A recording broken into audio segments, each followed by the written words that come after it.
Hello, this is Shmuel Moshe, and you're tuned in to the Weekly Parashahcast, the show where I read through the weekly Torah portion and break it down based on my own interpretations. As always, keep in mind that I am not a Torah scholar or any sort of professionally trained biblical scholar, just somebody who wanted to study Torah. This week's Torah portion is for Shabbat on the 6th of Cheshvan, or October 21st, 2023, and it is Parashat Noach, also known to most people in the Western world as Noah. Let's begin. So firstly, before we jump straight into the material, a reminder that the most recent portion ended in a post-Garden of Eden world, where the Lord looked down and was very displeased by the creatures behaving so foully on the surface, with exception of one individual who found favor in the Lord's eyes. Enter Noah. Bereshit, chapter 6, Genesis chapter 6. These are the generations of Noah. Noah was a righteous man. He was perfect in his generations. Noah walked with God. And Noah begot 3 sons, Shem, Ham, and Japheth. Now the earth was corrupt before God, and the earth became full of robbery. And God saw the earth, and behold, it had become corrupted, for all flesh had corrupted its way on the earth. And God said to Noah, The end of all flesh has come before me, for the earth has become full of robbery because of them.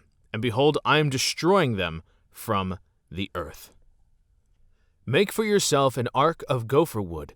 You shall make the ark with compartments, and you shall caulk it, both inside and outside, with pitch. And this you shall make it: 300 cubits the length of the ark, 50 cubits its breadth, and 30 cubits its height. You shall make a skylight for the ark, and to a cubit you shall finish it to the top, and the entrance of the ark you shall place in its side. You shall make it with bottom, 2nd story, and 3rd story.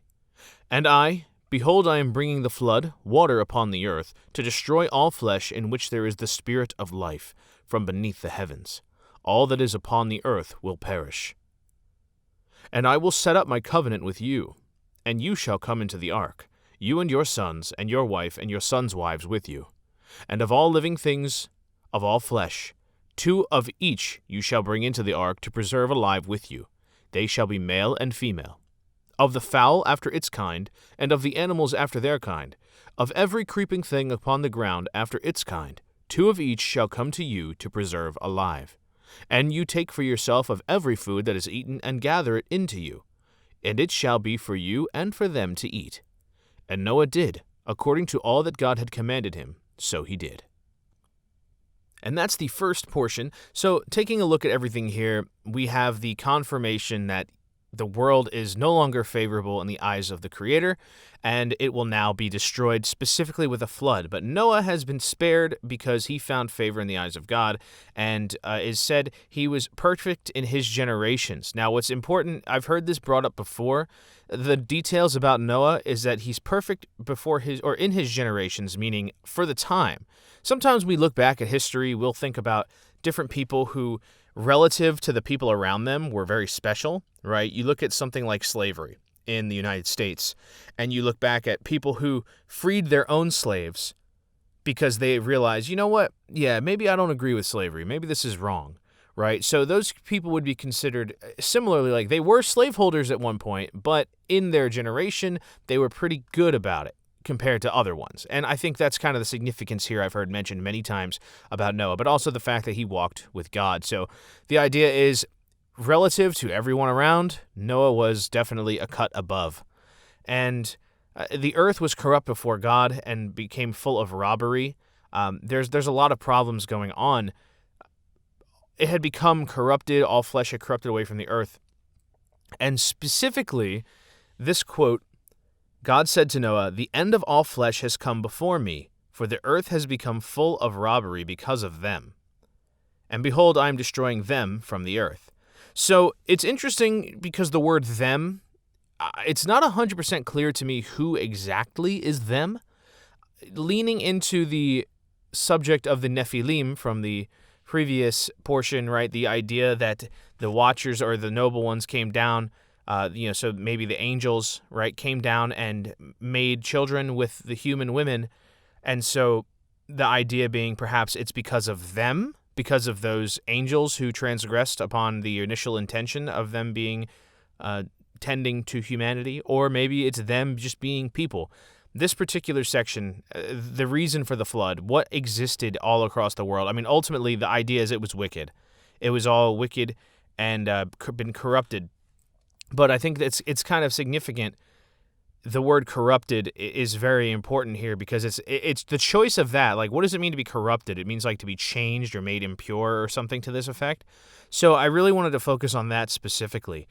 The idea that also looking at the end of the portion, what specifically is given a chance to escape from the flood, which we haven't even gotten to yet, right? But we see a list of, 2 of every animal. So we have essentially 2 pure copies of the animal. So think of it like this. When you have the color red and the color blue, right? You have those 2 primary colors.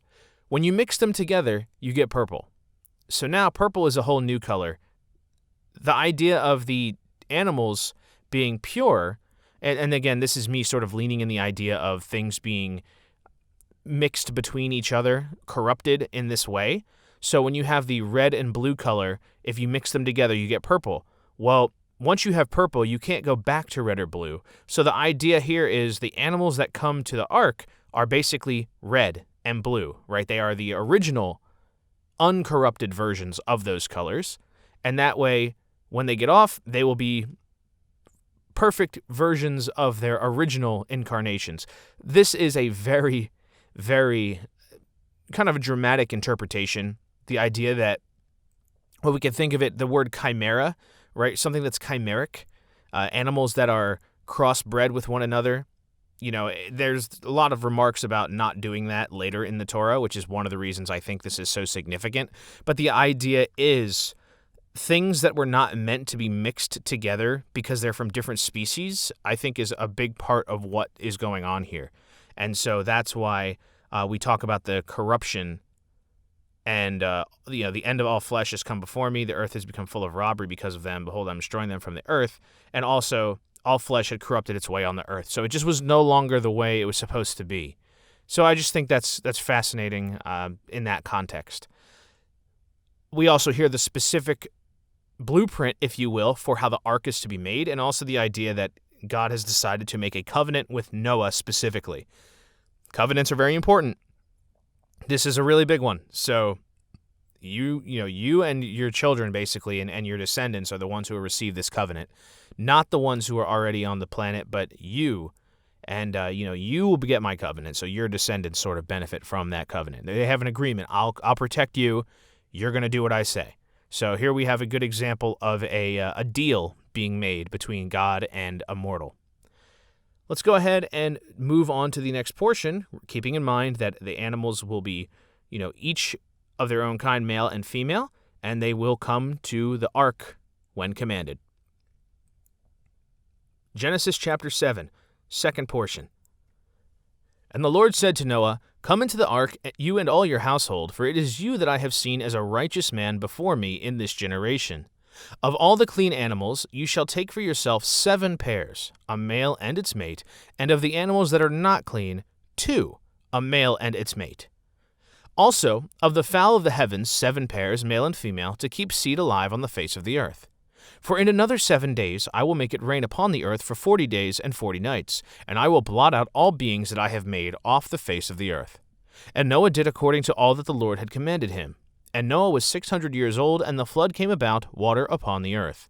And Noah went in, and his sons and his wife and his sons' wives with him into the ark because of the flood waters. Of the clean beasts and of the beasts that are not clean, and of the fowl, and all that creeps upon the earth, 2 by 2 they came to Noah to the ark, male and female, as God had commanded Noah. And it came to pass after the 7 days that the flood waters were upon the earth. In the 600th year of Noah's life, in the 2nd month, on the 17th day of the month, on this day, all the springs of the great deep were split, and the windows of the heavens opened up. And the rain was upon the earth for 40 days and 40 nights. On this very day Noah came, and Shem and Ham and Japheth, Noah's sons, and Noah's wife and his sons, 3 wives with them, into the ark. they and every beast after its kind, and every domestic animal after its kind, and every creeping thing that creeps on the earth after its kind, and every fowl after its kind, every bird of every wing. And they came to Noah to the ark, 2 by 2 of all flesh, in which there is the spirit of life. And those who came male and female of all flesh came, as God had commanded him, and the Lord shut him in. All right, so that's the second portion. So, kind of hinting again on the thing I was just talking about with the first portion, specifically saying for the animals that are clean, 7 pairs. So in most cases, it's just going to be 2 for the unclean animals. But for the clean animals, and again, what does it mean to be a clean animal? We have to think about this from a spirituality standpoint. So clean animals would be perhaps kosher animals that are safe to eat, but also animals whose very presence does not defile something that is clean, right? So the idea is these are clean animals, and that also could be relevant for the sake of food, right? So there are extra of those, but also I guess they are found favorable in the eyes of the Lord, so they get to be a little extra so that there will be more of them. Also, specifically having 7 pairs of the birds to keep the seed alive on the face of the earth. Birds do bring things with them when they travel, so I'm sure that's a big part of it as well. Having the birds able to serve this purpose once the land is restored, they will be able to spread seed across the planet and help restore nature. The rain is going to come for 40 days and 40 nights. Noah obeys, and of course the water does eventually come down. Everything was, as told, came to Noah and stashed up in the ark. And interestingly, we see the specific phrase of how the water came down, having to do with where the water came from. So, 2 places are mentioned. It was very specific. It talks about the exact day of his life, who's over 600 years old, might I add. All the springs of the great deep were split, and the windows of the heavens opened up. Now, to an average reader, that phrase, windows of the heavens, might simply mean it started raining. But remember in the previous portion, in the creation, the very first creation, right, the division of heaven and the earth, and a division of the sky being water above and water below the heavens. So the window to the heavens, I believe this is suggesting that the water that exists above the heavenly barrier was let in. So this is water not just that's on the planet, but also the water that was divided into the space above the planet as we know it. So I mentioned, is there water perhaps in this space where the divine dwells? It could very well be that this was the water that came through those windows in the heavens. So it could either be, like I said, either it just started raining really, really hard, or literally the water was dumped out from above the heavens from the other source of water that exists based on the descriptions given in the first portion of Bereshit, Genesis, from last week. So, as said, everything went as it was supposed to go. Specifically, the mention of the spirit of life. So, when man was created, right, the spirit was breathed into man by God through his nostrils and gave him life. Life itself is something significant, the spirit of life. So I just do think that is significant, the phrasing there. It doesn't mean just alive, but the spirit of life refers to the essence that is life itself, right? It's not just a physical phenomenon of a body, but the spirit of life. So all the flesh in which there is the spirit of life. And after that, the Lord shut him in. So the ark is sealed. They will be saved. On to part 3. Third portion, Genesis chapter 7. Now the flood was 40 days upon the earth, and the waters increased. And they lifted the ark, and it rose off the earth. And the waters became powerful, and they increased very much upon the earth, and the ark moved upon the waters.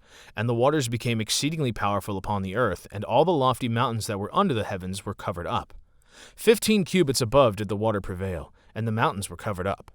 And all flesh perished that moved upon the earth, among the fowl, and among the cattle, and among the beasts, and among all creeping creatures that creep upon the earth, and all mankind.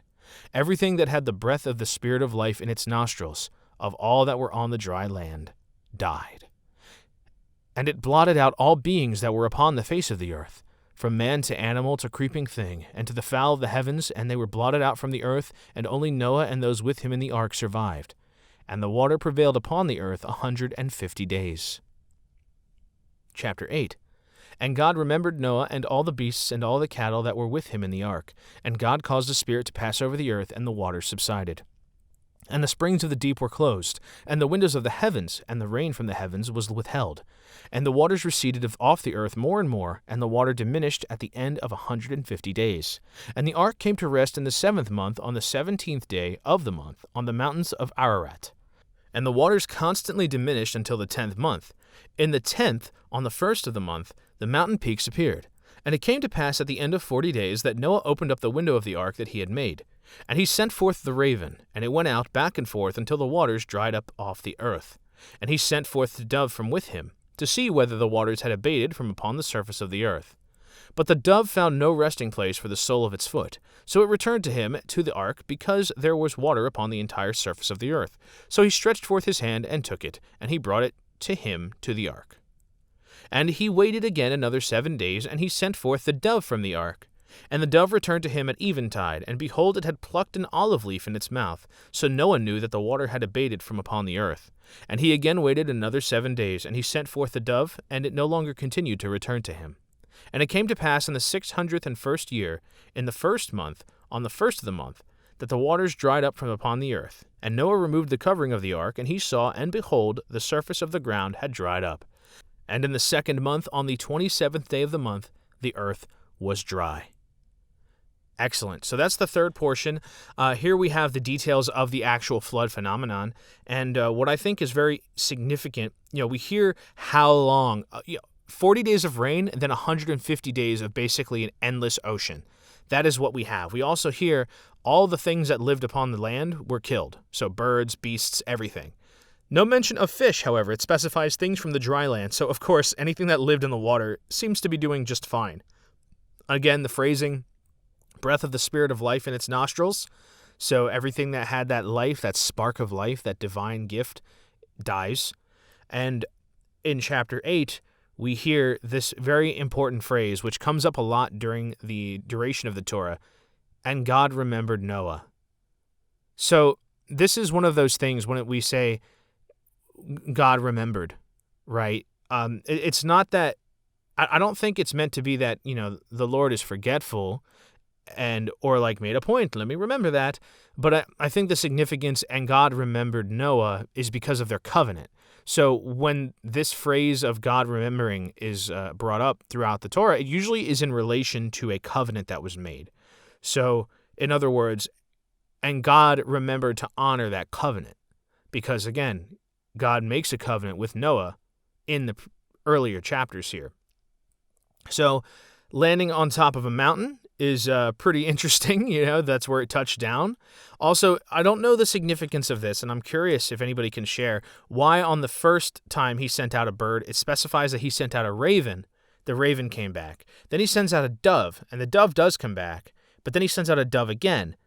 And the dove does not return because it basically found a place to perch and be free. So what I don't know is why a raven the first time and then a dove the second 2 times. I feel like there's something there that I just don't personally know or understand. And I would love to hear any theories about that, because the dove, of course, has become this symbol of so many things in our culture today. People think of the dove as peace and all that, but I just don't know. I don't know for sure. Why not a raven? Why a dove? Much to think about. The other thing is the ability that he had to discern what that really meant. I think that it speaks to his wisdom that he chose to send out this particular bird and understood that when the bird did not come back, that meant, okay, we're good to go. Also, something I forgot to mention, emphasized in the previous portion again, this is from the second portion, so apologies for going backwards, but in chapter 7, verse 1, come into the ark, you and all your household, for it is you that I have seen as a righteous man before me in this generation. So again, that's all relative to the people around him. He's the righteous one. And now here he is in the post-flood, and he's got it figured out, and he's an old fella. He is he's over 600 years old, this guy, but obviously that had no impairment to his faculties, because in that time, it seems living that long is really no big deal. It's commonplace, at least if you're not drowned out by the flood. But everything was blotted out. So, yep, once once things were clear, I also think it's significant that we don't have Noah contacting God and asking, yo, are we good? Are we safe? Is it over? It doesn't go that way. Instead, it's done with a dove, with the bird. So that is the significance of that. It's not a direct message. It is, I need to do a little bird test rather than just asking, are we free? So why go with the bird route? I don't know, but I do think that is fairly interesting. So then we go into our fourth portion. Chapter 8, verse 15 of Genesis. And God spoke to Noah, saying, Go out of the ark, you and your wife, and your sons' wives with you. Every living thing that is with you, of all flesh, of fowl, and of animals, and of all the creeping things that creep on the earth, bring out with you, and they shall swarm upon the earth, and they shall be fruitful and multiply upon the earth. So Noah went out, and his sons and his wife, and his sons' wives with him, every beast, every creeping thing, and all fowl, everything that moves upon the earth, according to their families they went forth from the ark. And Noah built an altar to the Lord, and he took of all the clean animals and of all the clean fowl, and brought up burnt offerings on the altar. And the Lord smelled the pleasant aroma, and the Lord said to himself, I will no longer curse the earth because of man, for the imagination of man's heart is evil from his youth, and I will no longer smite all living things as I have done. So long as the earth exists, seed time and harvest, cold and heat, summer and winter, and day and night shall not cease. Chapter 9. And God blessed Noah and his sons, and he said to them, Be fruitful and multiply and fill the earth. And your fear and your dread shall be upon all the beasts of the earth, and upon all the fowl of the heaven, upon everything that creeps upon the ground, and upon all the fish of the sea. They have been given into your hand. Every moving thing that lives shall be yours to eat. Like the green vegetation, I have given you everything. But flesh with its soul, its blood, you shall not eat. But your blood of your souls I will demand from the hand of every beast I will demand it, and from the hand of man, from the hand of each man his brother I will demand the soul of man. Whoever sheds the blood of man through man shall his blood be shed. For in the image of God he made man. And you be fruitful and multiply, swarm upon the earth, and multiply thereon. So 2 significant portions here. First, Noah does something extremely brilliant. His choice to do this is quite possibly the most significant decision that comes out of this entire story. And it is, once they survive, Noah builds an altar to the Lord and took the clean animals and sacrificed them, created a burnt offering for the Lord, using the clean animals specifically. Now, this was not dedicated as something that he had to do. Like, this was not said in the previous chapters, like, this is why you're taking them. But Noah took it upon himself to realize, I'm going to make an altar and sacrifice to the Lord a burnt offering of the clean animals. And again, that's very important. You cannot sacrifice any kind of unclean thing is bad to make a sacrifice of, but he chose the clean things, and the aroma was pleasant to the Lord, and it inspired, I will no longer curse the earth because of man. The imagination of man's heart is evil from his youth, and I will no longer smite all living things as I have done.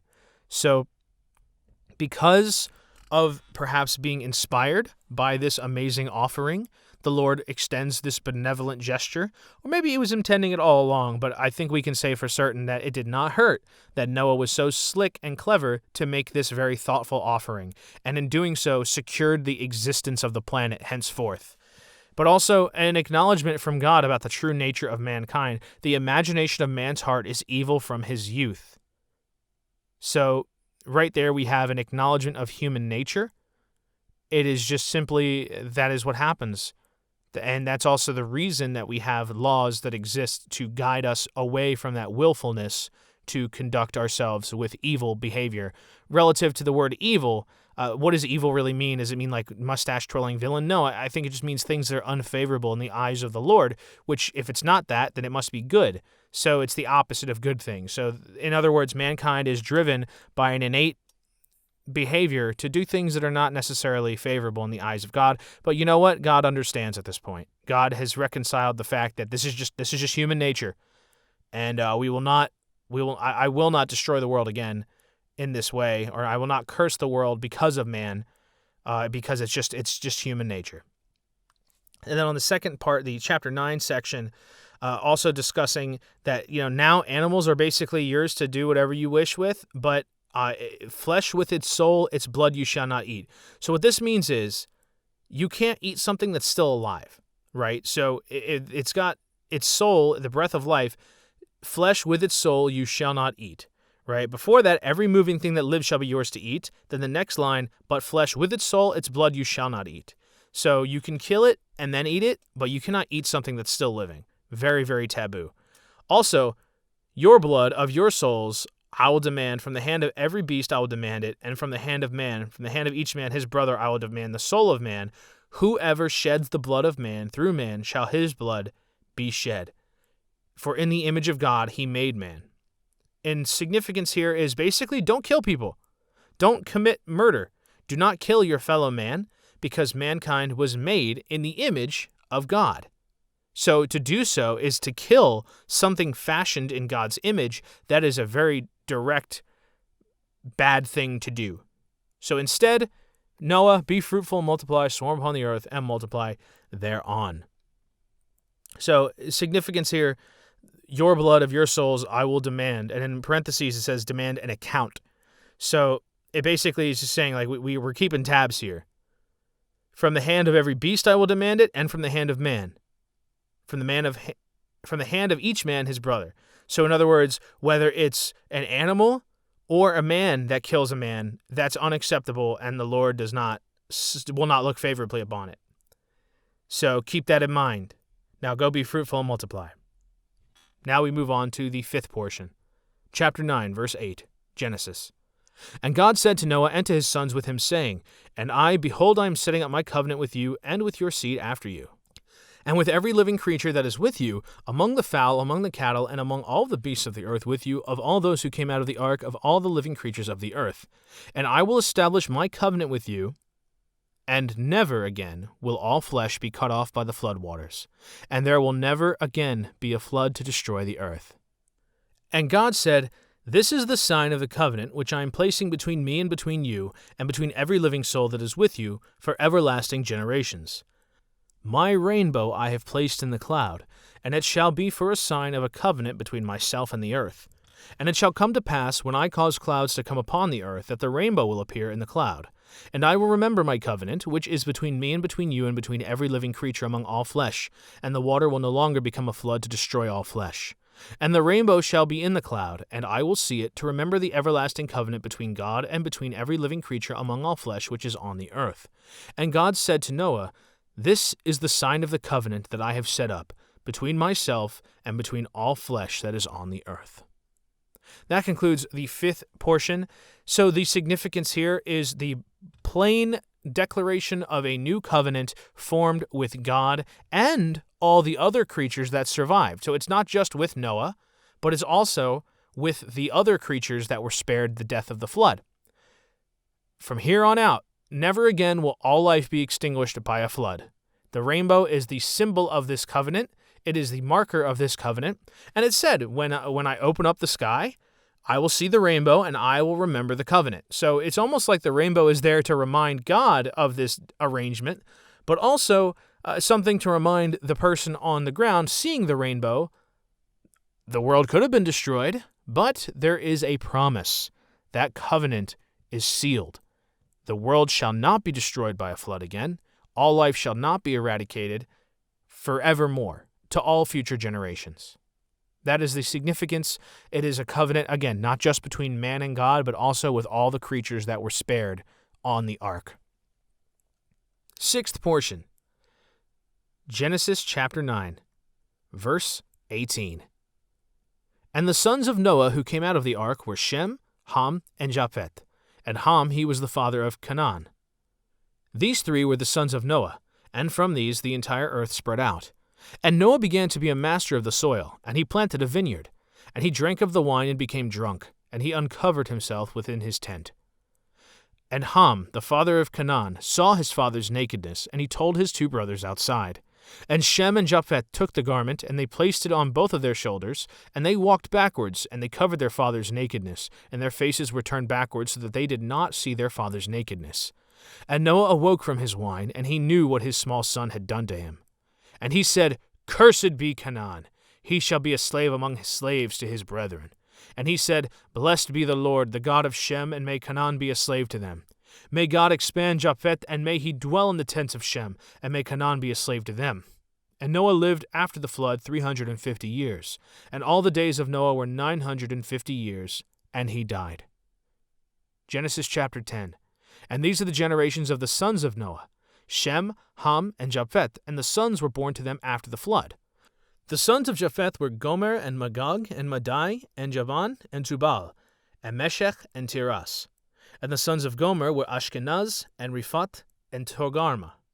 And the sons of Javan were Elisha, and Tarshish, Kittim, and Dodanim. From these the islands of the nations separated in their lands, each one to his language, according to their families in their nations. And the sons of Ham were Cush, and Mizraim, and Put, and Canaan. And the sons of Cush were Seba, and Havilah, and Sabta, and Raamah, and Sabtecha. And the sons of Raamah were Sheba, and Dedan. And Cush begot Nimrod. He began to be a mighty man in the land. He was a mighty hunter before the Lord, therefore it is said, like Nimrod, a mighty hunter before the Lord. And the beginning of his kingdom was Babylon, and Erech, and Akkad, and Calneh in the land of Shinar. From that land emerged Ashur, and he built Nineveh, and Rehoboth, Ir, and Calah, and Resen between Nineveh and between Calah. That is the great city. And Mizraim begot the Ludim, and the Anamim, and the Lehavim, and the Naphtuhim, and the Pathruzim, and the Kashluhim, from whom the Philistines emerged, and the Kaphtorim. And Canaan begot Zidon, his firstborn, and Heth, and the Jebusites, and the Amorites, and the Girgashites, and the Hivites, and the Archites, and the Sinites, and the Arvadites, and the Zemarites, and the Hamathites, and afterwards the family of the Canaanites were scattered. And the border of the Canaanites was from Sidon, as you come to Gerar, until Gaza, as you come to Sodom and Gomorrah, and Admah and Zeboim, until Lesha. These are the sons of Ham according to their families, and their tongues, and their lands, in their nations. And to Shem were also born the father of all the people of the other side, the brother of Japheth the elder. The sons of Shem were Elam and Ashur, and Arpachshad, and Lud, and Aram.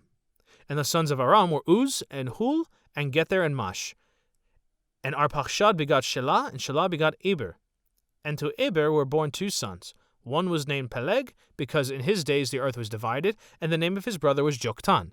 And Joktan begot Almodad, and Shelep, and Hazarmarvet, and Jerah, and Hadaram, and Uzal, and Diklah, and Obal, and Abimael, and Sheba, and Ophir, and Havilah, and Jobab. All these were the sons of Joktan.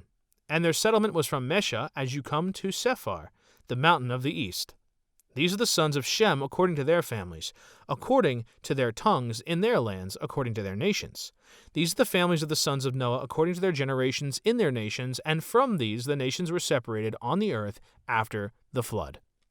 So basically, to summarize all of the long sixth portion, first up, the chapter 9 wrap-up is, you could consider this to be a sort of a pretense for what would later become a blood feud with the Canaanites, or Canaan, as some people pronounce it, Canaan in the original. So basically what happens is that Noah, he becomes a farmer, he works the land, and he makes a vineyard. And one night he gets so drunk that he's just laying there naked in his own tent. So of the three sons, Ham, he comes in and he sees his dad naked, and he goes and he tells his brothers about it. Now the brothers react very differently. They go in and do, with the utmost respect, cover their father's nakedness without looking upon him to disrespect him and shame him. And this obviously is a big deal. Now, going back to the story of Adam and Eve, they realized they were naked and they felt ashamed. So in this case, the same thing sort of takes place. This is a great shame to be exposed in this way, even if it is in his own tent. So, of course, with this, Noah is very mad, and he basically curses the descendants of Canaan to be slaves to his brethren.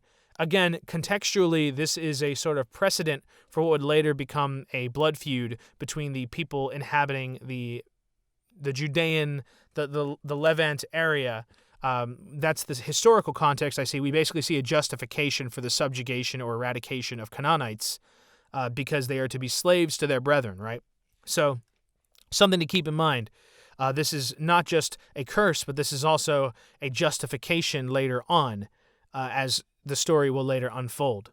And then, of course, Noah dies. So the chapter 10 content is basically all covering the generations of children that follow Noah by their father. Also, the names that they specifically use, they specify that these are the names given according to them by the lands that they come from. So essentially, you could look at it like this. During the time period where the descendants were alive, they can go to the descendants and they ask them, like, what's your ancestry? And the names that they receive were the ones used by their descendants, right? So if you go and speak to the Hivites and the Archites and the Sinites and you spoke with them, they would tell you who their ancestors were using their own native language to describe them. So the significance of this is very important because it's going to come up in a little bit why there are these distinctions. I wanted to make sure to point out that at the time, they speak different languages because this is several generations later. It's talking about multiple generations that follow Noah, and at the time that we get their names, it's after the big event that's coming up in the next portion regarding language. So I just wanted to make sure that there's no confusion. The generations that exist, these multiple children of Noah and their children and their children and their children, they have their own languages that they use to describe their ancestry, and it is based on that they are named. So now we're going to go into the seventh portion, which is before that takes place, during the time after Noah. Chapter 11, verse 1, seventh portion. Genesis. Now the entire earth was of one language and uniform words. And it came to pass when they traveled from the east that they found a valley in the land of Shinar and settled there. And they said to one another, Come, let us make bricks and fire them thoroughly. So the bricks were to them for stones, and the clay was to them for mortar. And they said, Come, let us build ourselves a city and a tower with its top in the heavens, and let us make ourselves a name, lest we be scattered upon the face of the entire earth. And the Lord descended to see the city and the tower that the sons of man had built. And the Lord said, Lo, one people, and they all have one language, and this is what they have commenced to do. Now will it not be withheld from them all that they have planned to do? Come, let us descend and confuse their language, so that one will not understand the language of his companion. And the Lord scattered them from there upon the face of the entire earth, and they ceased building the city. Therefore he named it Babel, for there the Lord confused the language of the entire earth, and from there the Lord scattered them upon the face of the entire earth. These are the generations of Shem. Shem was 100 years old, and he begot Arpachshad 2 years after the flood. And Shem lived after he had begotten Arpachshad 500 years, and he begot sons and daughters. And Arpachshad lived 35 years, and he begot Shelah. And Arpachshad lived after he had begotten Shelah 403 years, and he begot sons and daughters. And Shelah lived 30 years, and he begot Eber. And Shelah lived after he had begotten Eber 403 years, and he begot sons and daughters.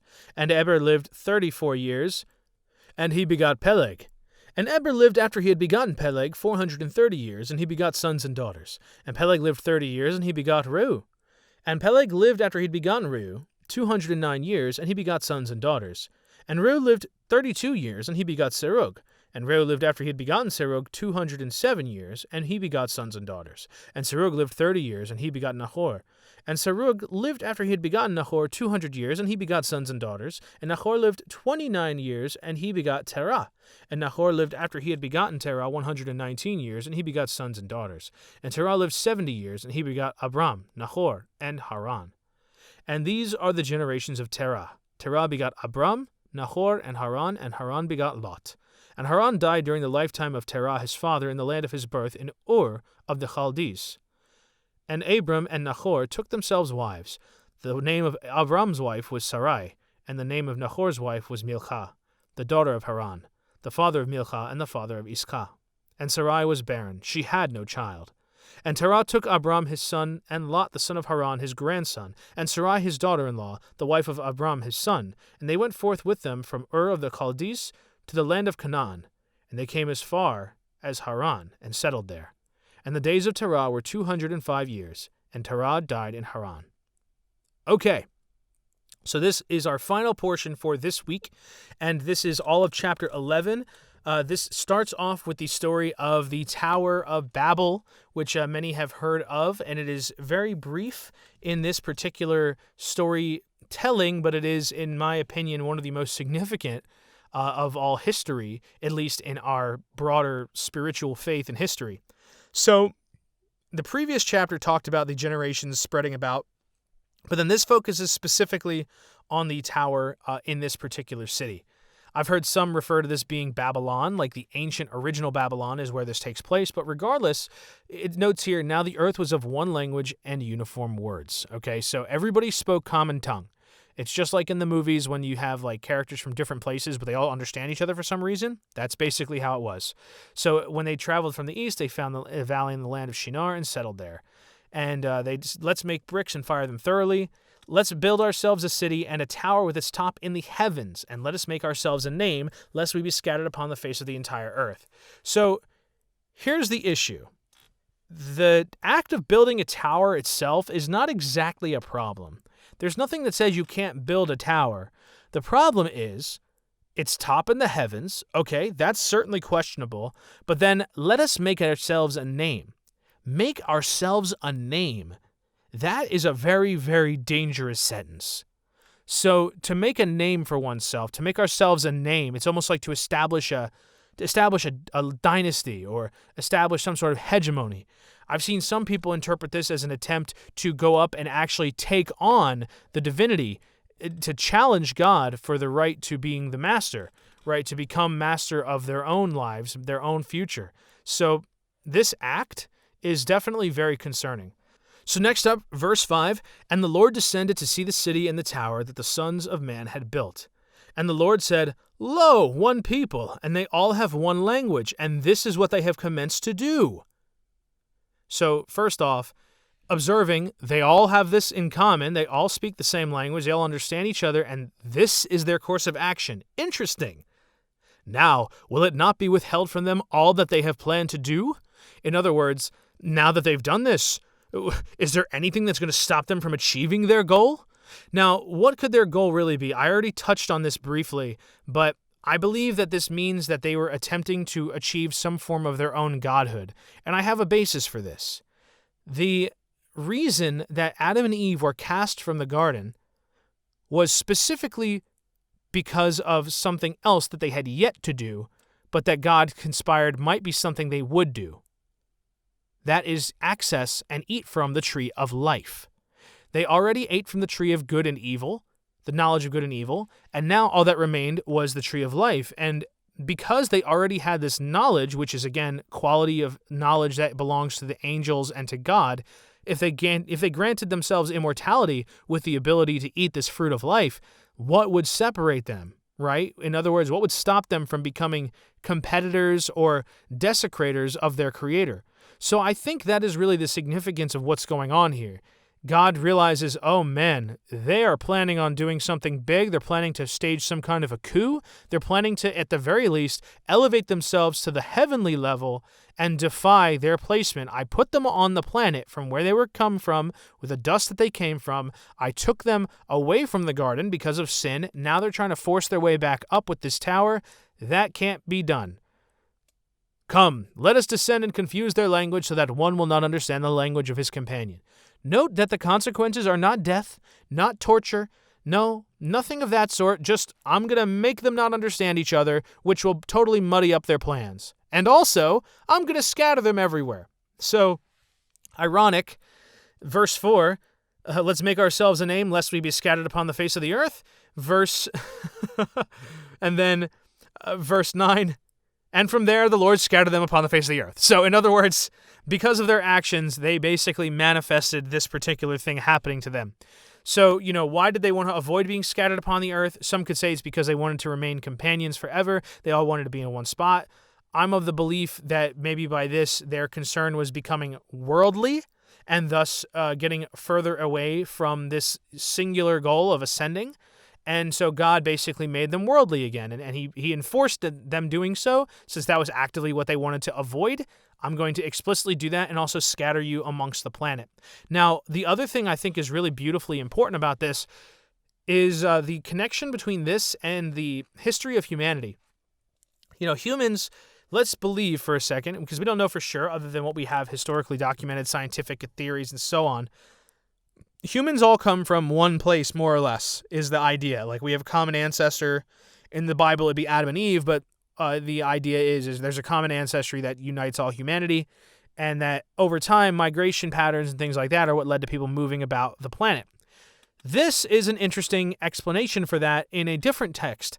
Rather than it being natural migration, it was actually the work of God to scatter the people across the earth.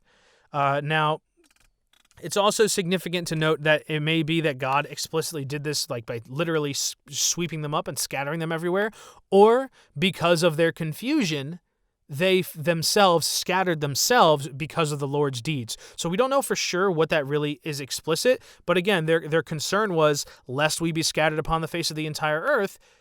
From there, the Lord scattered them upon the face of the entire earth. So in other words, because of their language confusion, they may have been driven naturally to separate from one another, or because God manually moved them individually elsewhere. So the planet was confused language-wise, and I think this is also why we have such commonalities in human history and mythos and anthropology and things like that. When we come to the study of people's foundational myths, you look at the Greeks, you look at the Egyptians, you look at the Indians, people from around the world that have limited contact or maybe shouldn't have had any contact at certain points. You wonder, like, why do they have these common ancestral myths? Why do they have certain things that overlap with each other? They have different names for the same gods. They have different concepts for the same things with different languages to describe them. And of course, one's ability to think is limited by their ability to think in a particular language. Your language defines how well you can articulate your thoughts in a meaningful, cohesive way. Otherwise, they're just concepts before you put words to them. So language is extremely important. And we find this commonality across the board, language being this thing that more or less defines what somebody can say when they think, and also how people understand them. When you're translating between two languages, you get most of the idea ideally, but you're never getting an exact perfect definition. Case in point, I'm reading this in English, but the original text that we have here is in Hebrew, and a lot of the time there will be parentheticals in the text to make it more specifically palatable in English, to make more sense. So this is the danger of working with multiple languages, and why I particularly use this translation, because it tends to be very strict with the original phrasing, even if the phrasing is awkward. That way we get accurately what it said in Hebrew into English. So yeah, language is important, and I do think this is something that could be a rabbit hole of its entire own exploration. It's been done by many people. The truth of the Tower of Babel and its consequences for the human race. Certainly something that I'm fascinated with, something that I'm very interested in, and something I personally always think about, especially when I'm thinking about the differences between human cultures and their similarities. Even when these contacts between these different civilizations shouldn't exist in a particular way, for some reason, how do they have the same ideas? Is it because humans are just so creatively bankrupt, or is it because their ancestors are the same, and over time, all they did was drift away from each other thanks to the events of this particular story? That's definitely something to think about there. Now, moving ahead, now that I've covered all this information about Babel, I want to point out the lineage that we hear about from Shem. So we already heard a lot about the other brothers of Shem, but the line of Shem leads down to a few other people. Most significant is what happens when, Terah took Abram his son and Lot the son of Haran, his grandson. All right, so there we have Haran died during the lifetime of Terah. And so that's Lot's father, but he gets brought along. They go to the land of Canaan. Abram, spoiler alert, Abram will have a name change in the near future, as will his wife Sarai, because they are extremely important to the story of the Torah. But this is sort of setting up the basis for what's to come, and something to definitely look forward to in the coming Torah portion. But that more or less concludes the weekly Parashahcast for this week. Again, we have these lineages, which are just significant to establish both how long someone lived and also what children they begot that are significant to the plot. As you'll notice, it says they begot this person at age so-and-so, and then they lived this many more years and had other sons and daughters. So they are being fruitful and multiplying, but the specific child that matters is the one that is the ancestor of Abram and Nahor and Haran. So keep that in your mind. And next time, we will pick up with the following week's Torah portion. But thank you so much for tuning in to the Weekly Parashahcast. This is Shmuel Moshe. As always, if you have any commentary you'd like to share, maybe some answers to some of the things I was curious about myself, or would just like to discuss the material, I highly encourage you to reach out and leave a comment or things like that, if possible, on the platform you're listening on. And if not, you can always send me an email at weeklyparashahcast@gmail.com. Or if nothing else, just spread the word about the podcast. If you enjoy what you're hearing and you'd like to have a broken down, somewhat easier to consume story going over the weekly Torah portion, I am happy to share what I'm doing here with as many people as possible if it is beneficial to them, and I really hope that you as a listener benefited from it as well. It's certainly helpful for me to be able to sit down and study the Torah in this way, and to also help spread it to other people so that we can all have a shared understanding and exposure to this very important piece of human antiquity and this legacy of the Abrahamic cultures. So until next time, this is Shmuel Moshe. You just heard the Noah Torah portion for October 21st, 2023, 6th Cheshvan, 5784. Thanks for tuning in, and I hope you'll join me next time. Baruch Hashem.